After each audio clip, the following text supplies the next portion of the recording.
And welcome to our live stream on this Saturday. We're coming to you live from our theater in Hendersonville, Tennessee, just outside of Nashville. Later, we're going to be recording our show for the weekend, the Huckabee Show on Trinity Broadcasting Network. If you don't watch it every week, shame on you. I mean, you're missing one of the most significant programs on all of television. Because I say so. That makes it real. Pam Case joining me here for our live stream. She is the senior producer of the Huckabee Show, and we come to you every week with the hopes that you will send questions to us that we will try to get to in the course of our live stream. We also would, of course, urge you to send a super chat. Gives your question a little more of visibility. We've got moderators who are watching the chat for questions, and we've got some fun and interesting clips that we're going to be going over today. An MSNBC reporter seems very triggered by some of Philadelphia voter thoughts on January 6th. Spoiler, the January 6th media circus doesn't seem to be working. I'm sure you're shocked by that. We'll also cover that Hillary Clinton is fighting her way back into the spotlight. As unappealing as she is to voters, I think we should oblige her a bit. So, of course, we will. And breaking news, classical music. I don't know if you knew this or not, but it's racist, it's sexist, it's homophobic, it's transphobic, and probably afraid of pickles, too. We'll talk about that later in our live stream today. We have lots of topics to get through today, but if we can get 1,500 of you to press that like button, you see it right there. You see it. Hit that like button. 1,500 of you do it. We'll take some time to show you a very spooky video starring some of our worst politicians. It's our Halloween special, so smash that like button and get us to 1,500. Be sure to hit that subscribe button, the notification bell, the like button, that's a big one today, and of course, share it and tell others about it. Pam, we did a pre-show poll. I have not even seen it, so tell me what we found out. Okay, well, I'd like to tell you, sir. And I'm looking to see if we have it. Yes, okay, here we go. What do you find most frightening? The ocean, Michael Myers, Nancy Pelosi, or Kamala's laugh? Ooh. What would you pick out of those four? Let me tell you what it wouldn't be. When you said Michael Myers, I realized that's the Halloween guy, but yes. I'm thinking of the comedian Michael Myers. Yes. Yes. So I never think about Halloween because I never really got into those. Well, for what it's worth, he only got 1% of the vote, so we could just scratch him. The most frightening thing would probably, what was it now? It was the ocean, Michael Myers, Nancy Pelosi, or Kamala's laugh. Kamala's laugh. So that's what you would pick. Yeah. 19% there, 76% say Nancy Pelosi. So there you go. Speaking of Nancy Pelosi, a tragedy today. Her husband was attacked in their home in San Francisco. No matter how many disagreements I have with policy on Nancy Pelosi, which I do on almost everything, this is horrible. Absolutely. Anytime someone intrudes your home, my gosh. My gracious. Yeah, and they have arrested a guy. I saw the news conference just before I came over to the studio, and a 42-year-old guy from Berkeley. Don't know if it's politically motivated. There's no indication yet as to why he did it, but he broke into the house. The one bit of confusion, Paul Pelosi was attacked with a hammer. But it may have been that he had the hammer, the guy wrestled it from him. What is wonderful and amazing is that there were 3 police officers who were there within seconds. So I don't know if an alarm triggered and they were able to get there, or he called and they were close by and they came. But however it happened, they were actually there when the guy took the hammer and attacked Paul Pelosi. So there are 3 eyewitnesses to the attack. They immediately, of course, tackled him. He was also taken to the hospital. We don't know what injuries or why. Paul Pelosi, severely injured. It's just a horrible thing. And, you know, I guess the thing that is just tragic, it's one thing, you know, to have disagreements with political figures. We don't know if this is anything related to it. Right. He could have been a crazy guy, could have been a far-left liberal who didn't think she was a liberal. We don't know. Right. We do know Steve Scalise was almost murdered by a gunman who shot several people, including Capitol police officers who were with Steve Scalise and the Republicans, and that guy would have killed every single person on the Republican baseball team. Almost killed Steve Scalise. Yeah. We know Ron Paul Rand Paul, attacked at his home by a neighbor who almost killed him. And, you know, we know that Brett Kavanaugh, there was an attempted assassination in his neighborhood, at his home, by a guy who drove from California to do it. So this is serious, and there are crazy people all over the political spectrum. It doesn't belong just to the left, just to the right. You know, I don't blame, for example, the guy that attacked Steve Scalise, that shot all those people, was a big Bernie Sanders supporter. Do I blame Bernie Sanders for that? Of course not. Bernie had nothing to do with it. The fact that the guy supported Bernie was irrelevant to his criminal actions. Anyway, I just am horrified by the fact that a person's home would not be a sanctuary anymore, because you kind of expect that that's the one place you can go, close the door, and people will leave you the heck alone. Right. And with Paul Pelosi today, it was a single intruder. They've arrested him. He's out. And we're waiting now, I guess, word on how Paul is doing right now. So. And Paul is 82 years old. So, you know, he certainly vulnerable in that sense, being home alone. Anyway, a lot of things we don't know about it, but we do know enough to say, pray for the recovery of Paul Pelosi, and that the San Francisco police will be able to find out, why'd this guy do that? What motivated him for it? Other big piece of news before we get into some of our stories today is that Elon Musk has taken full control of Twitter. He tweeted out as he did, "The bird is free." Of course, you know the little Twitter bird. I thought that was beautiful. I couldn't help but think maybe we should have all been playing Leonard Skinner's anthem, Free Bird. And he's already released executives, I understand. Oh, he didn't just release them. He fired them flat out. Well, I was trying to be kind. He said, "There's the door. The only thing I want to see is your rear end going through it. Bye-bye." As my pastor in Florida used to say, don't let the door hit you where the good Lord split you. That's what it was. I've heard that before. Trying to remember exactly so I get it right. But he fired the CEO, the CFO, and the person that they call the head of legal compliance, the one who was responsible for permanently banning Donald Trump from Twitter just before the election, and for absolutely putting a lid on any negative information of the Hunter Biden laptop and calling it Russia disinformation, which turned out it was not Russia disinformation. How quickly will these be back on Twitter now, these folks that have been banned? I don't know. Quickly, I wonder. It'll be interesting to see. Trump says he's not going back because he has his own thing. Now. But, you know, I think it's going to be pretty evident that there will be a freeing of people being able to say what they want. If they want to question COVID vaccines now, they'll be able to do that. Which, by the way, if you questioned whether or not that the virus came out of the Wuhan lab, you would be banned and shut down. But now a bipartisan committee from Congress has affirmed that the most likely source of the Wuhan virus was the lab, not some bat soup out of the wet market. Now, we thought that when it was going on, but if you said that you thought it might be, the social media companies shut you down. Right, and over 2 years in the making to get to that information. 2 years, wow. Our favorite comment from last week's live stream is more of a question, really. This is from Karen Mattingly. She says, quote, "Your daughter Sarah was an asset when she was working for the Trump administration. She was a truth teller and also could see what he did for the country as our president. She's to be admired for the job she did." I agree with you.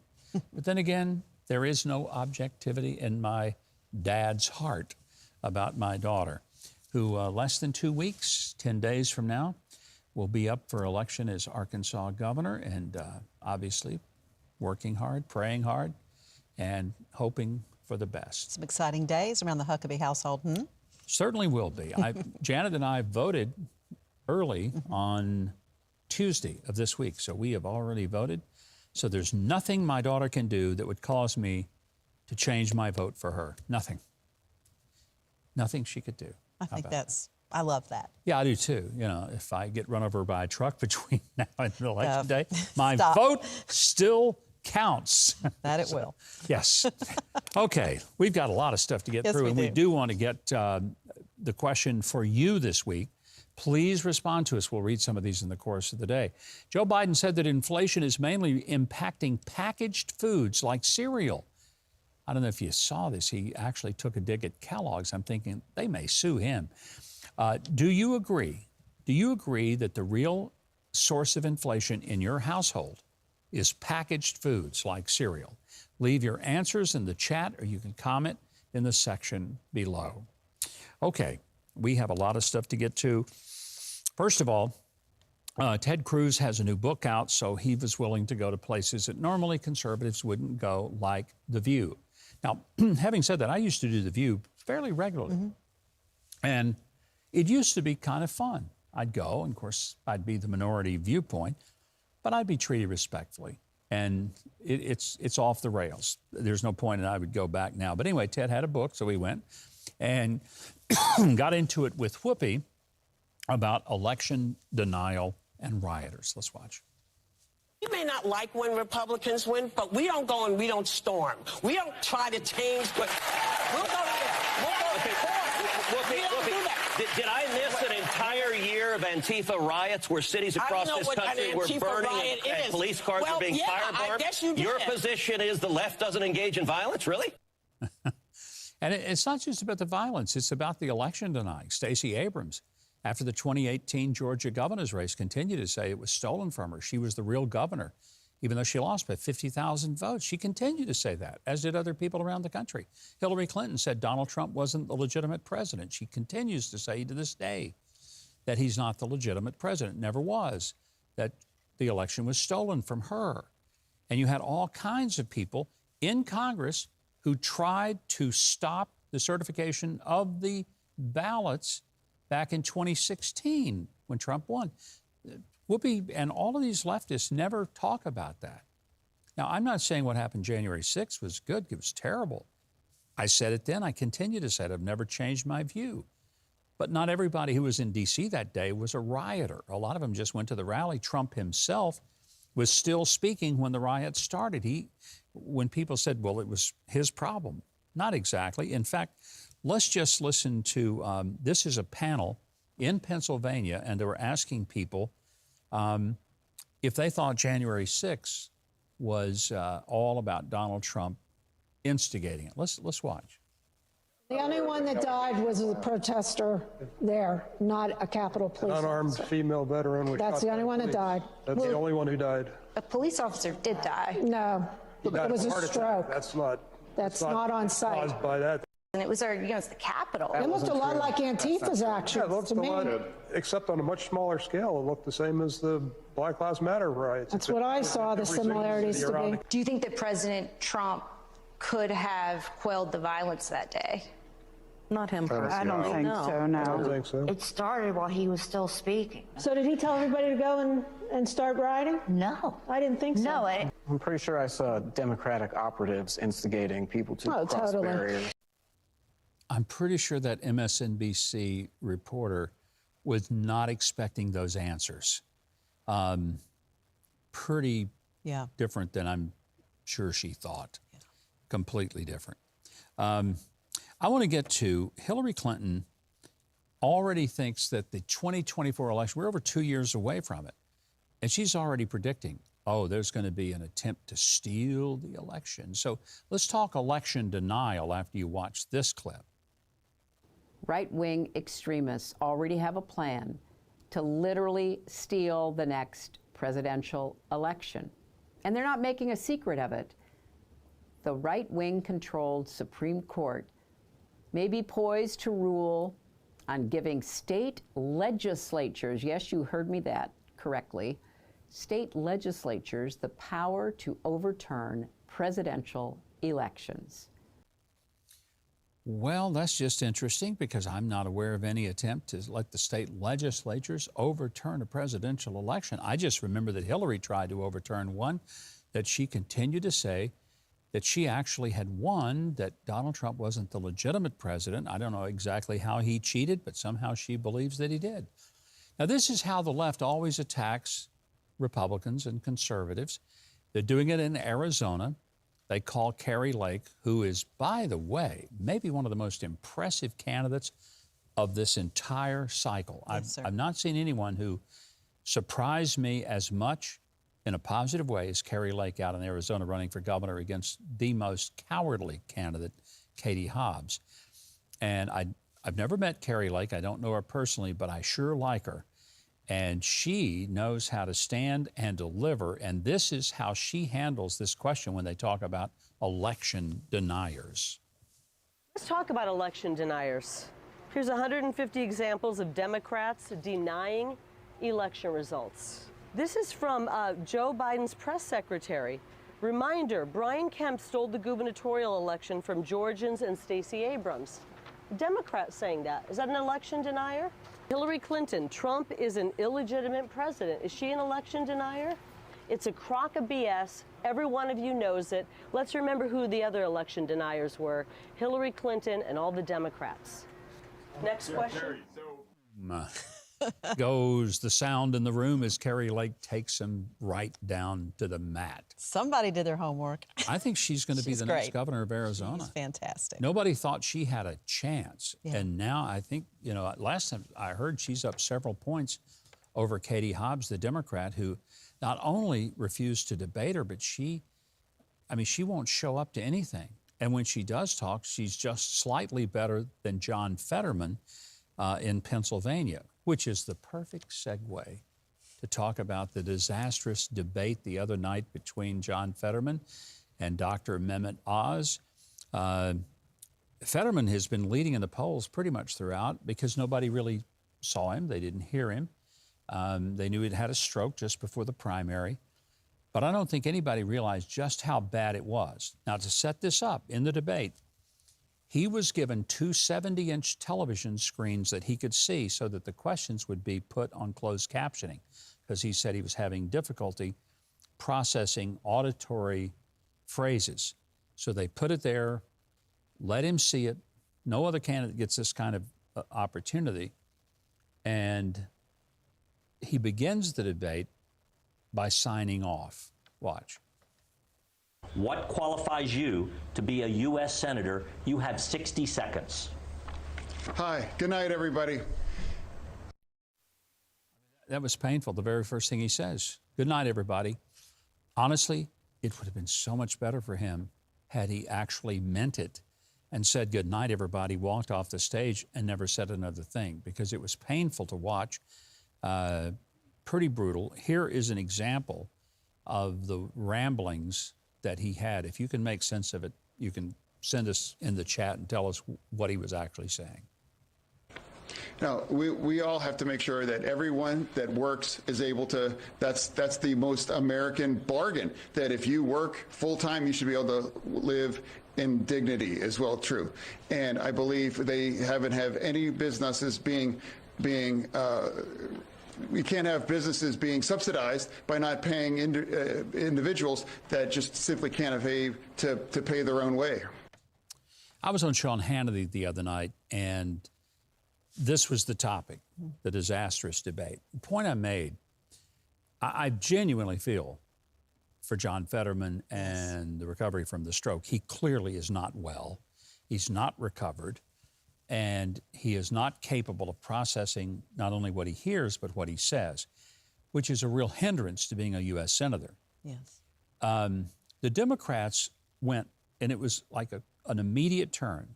They went from saying he's not disabled to immediately saying he is disabled, and if you say anything about it, then you're being harsh. So you can't have it both ways. But here's the reality.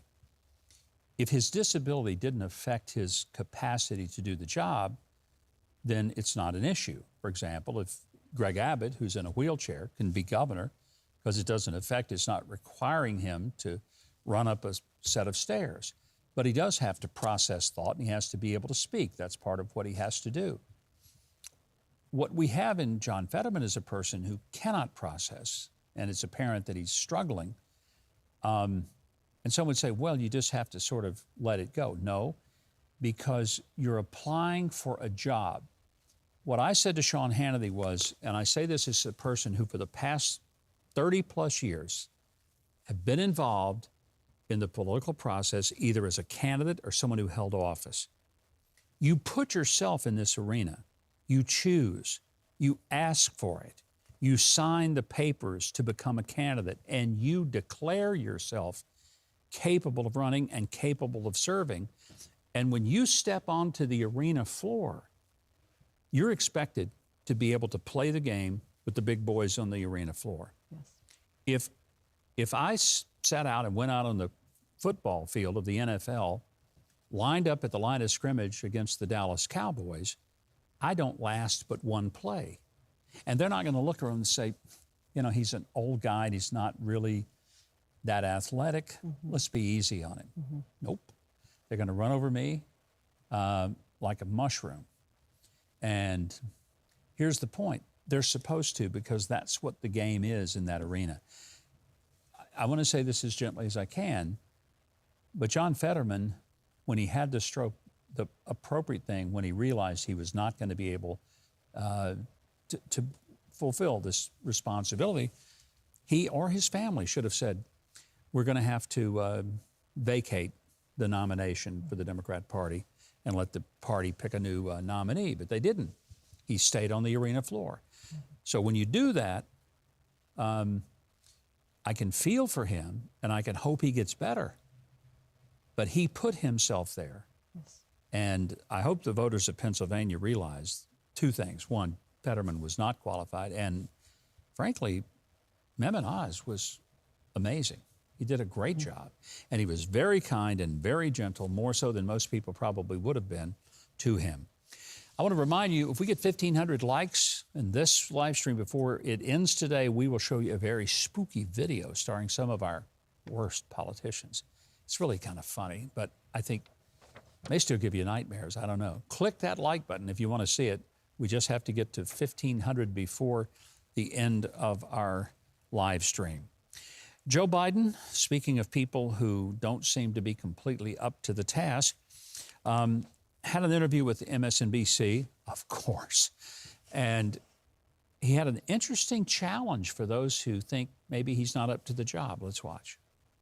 I think it's a legitimate thing to be concerned about anyone's age, including mine. I think that's totally legitimate.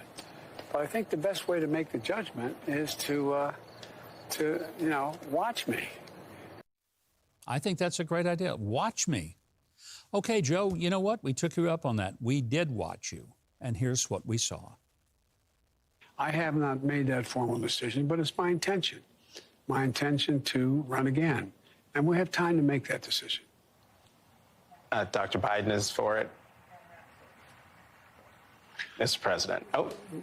Dr. Biden thinks that, my wife thinks that we're doing something very important. It wasn't a question. It was kind of painful to watch that. By the way, there was actually, I think, a longer pause in the original version where the anchor says, after a long silence, Mr. President. It was almost like when Captain Kangaroo was waking up Grandfather Clock, if you're old enough to remember that, and yelled, Grandfather, because he was asleep. It was like Joe had nodded off and had to, Mr. President, are you still with us? And then he just went into this long silence about, does his wife support his idea of running again? And finally says, she thinks what we're doing is very important. And then it's not just the mental, but it's the physical. Does he know where he's supposed to go when he finishes speaking? This happens almost every time when he is at a podium. Watch and listen carefully as he finishes his remarks and has not a clue what to do next. Dale?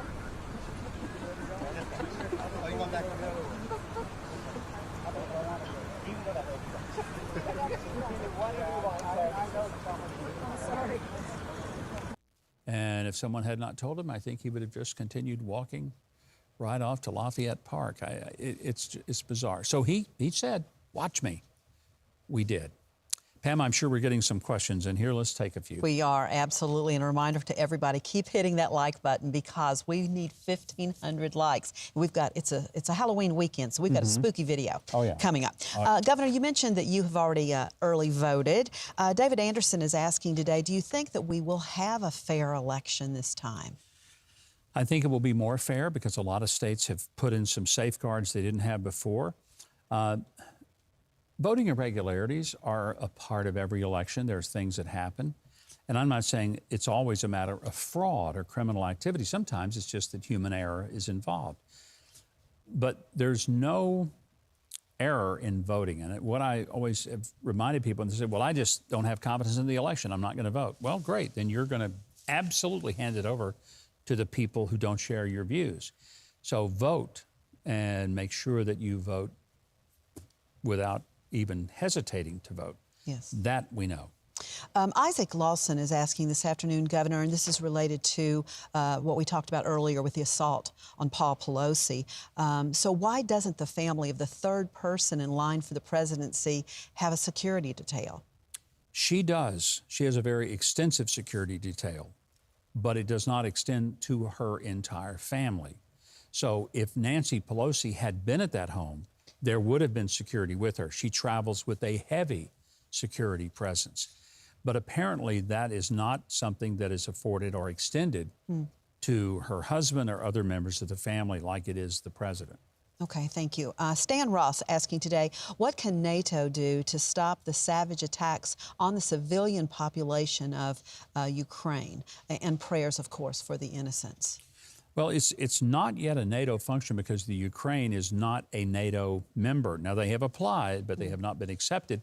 And quite frankly, NATO is dragging their feet because they don't want to admit them, because if they do, then all the NATO countries are going to have to go and defend Ukraine against Russia, which means they go to war with Russia. The real problem is, as I see it, is that some of the European nations who are in NATO, not because they're in NATO, but because they're the closest neighbors to the Ukraine, and I specifically mentioned France and Germany, they're the ones who should have been really putting some serious skin in this game. They have so much more at risk than we do. The Americans, as usual, we've put the greatest level of resources into helping Ukraine defend themselves. To be fair, we have not put any boots on the ground. We've not sent any soldiers, sailors, Marines, airmen, or Coast Guardsmen, but we have sent bombs and bullets. And frankly, I know a lot of people are against that. But if we don't stop Putin's aggression and help Ukraine stop it, they're not stopping there. They'll keep going, and they'll take on Poland. Where does this lead? Another Second World War? World War III? So it does behoove us to recognize that we can't be isolationist. But what I wish we had is that Trump-level, just in your face to France and Germany saying, pay up, guys. You remember when they weren't paying their even minimal NATO dues, he went and to their faces called them deadbeats and said, you guys need to pay up. We're paying all the money. We're not getting all the decision making. So, and he called them out, pointed them out in a room, in public with cameras rolling, and said, what's wrong with you? How come you're not paying? They hated him for it. But you know what they did? They started paying up. They started paying up. That's what needs to happen. We've got a super chat. Penny has written, do you think that Biden is faking dementia to avoid jail when Hunter goes down? Do I think what now? I'm sorry. Do you think that Biden is faking dementia to avoid jail when Hunter goes down? No, I don't. It's an interesting question, but I do not believe that because there's no way that he would. Frankly, he's not that good of an actor. I mean, there's clearly something going on, and I don't believe he's faking that. I think he believes there's no way he's ever going to be held accountable for it because the FBI and the Department of Justice have already let people in his circle get away with everything. There's no accountability, so he's not worried about it. That's what I truly believe. Just a reminder, 1,500 likes. We get to watch the Halloween video, so we need to get your like guess what? Right away. What? We hit it. Did we hit it? Yes, we did, sir. Sweet. Okay. Well, so thank you for liking us today. There we go. Thank you so much. And even several minutes before the end of the live stream, so Absolutely. That's good to know. All right. Mr. Sullivan is asking, what do you think will be the outcome if Trump wins the nomination in 2024? Well, it's going to be a very nasty election, but it's going to be no matter who the nominee is, whether it's Trump or whether it's someone else, some other Republican. Democrats are not going to give up their power very easily. They hold the White House now. I don't think they'll hold the House or Senate after November the 8th. But even if they lose both of those, they're going to try with everything possible to keep the White House. Although I don't believe Joe Biden runs for re-election. I cannot believe that he will. And if he does, I don't think he will be given the cakewalk. There'll be challenges, and I don't think he will survive the challenges. I just don't. All that said, it's going to be a very, let's just say, fascinating election, to say the least. That is for sure. Absolutely. All right, let's go to this one. This is one that just fascinated me as somebody who loves music, but sees music as one of those areas that bring us together. Yes, sir. And it has nothing to do with anyone's gender, race. Not everybody sees it like this. Here's a music teacher with her perspective on music. The fact that classical music, which is really the music of 18th century Western European cis straight white male composers, is valued as the highest form of art music in America is an example of white supremacy. What do you say? I mean, she's honestly, because I guess Beethoven and Mozart and some of the great composers were, as she put it, white Western European cisgender males, that therefore the conclusion to be drawn is music is racist and it is misogynist and it's homophobic. It's just awful. I don't know what she would put in its place, but I'm thinking of all the incredible black musicians that we loved, irregardless of what their race was. We didn't care. Right. When I listened to the Supremes, I mean, Prince, Michael Jackson, go back to Billie Holiday, gosh, Louis Armstrong, how many? Ray Charles. Yeah, the extreme influence that they've had. Did we ever say, oh, well, we only like them because they're black, or we don't like them because they're black? No, we love their music. Simple as that. Yeah. Who cared what color they are? I'd like to think that maybe she's the only one out there that's thinking like that. Certainly, that there aren't that many stupid people? Thank you. Okay. I'll just say it. I'll just lay it out there. That not everybody's that stupid. But some people are. In fact, this next clip, this will show you that stupidity lives. There is this trans guy. His name is Dylan Mulvaney. Dylan Mulvaney. He is a guy, but he dresses and pretends that he is female. And here's what's crazy. He actually got an invitation to go and sit down with President Biden at the White House. He is a TikTok star, which tells you something about the scope of his influence. But here he is talking with another male who dresses as a female, at least in part, and they're talking about the beauty of girlhood. Let's watch this. Now I know I can find love. I know I can still be a performer. I know that I can have a family. I want to be a mom one day, and I absolutely can. And that's why the narrative still has a long way to go. And now this is a male. She's saying, I want to be a mom one day, and I know I absolutely can. No, you absolutely cannot. You're a male. You don't have the necessary plumbing to be a mother. You can adopt a child, okay, but you cannot physically give birth. I don't know how. This is not complicated, Pam. I know.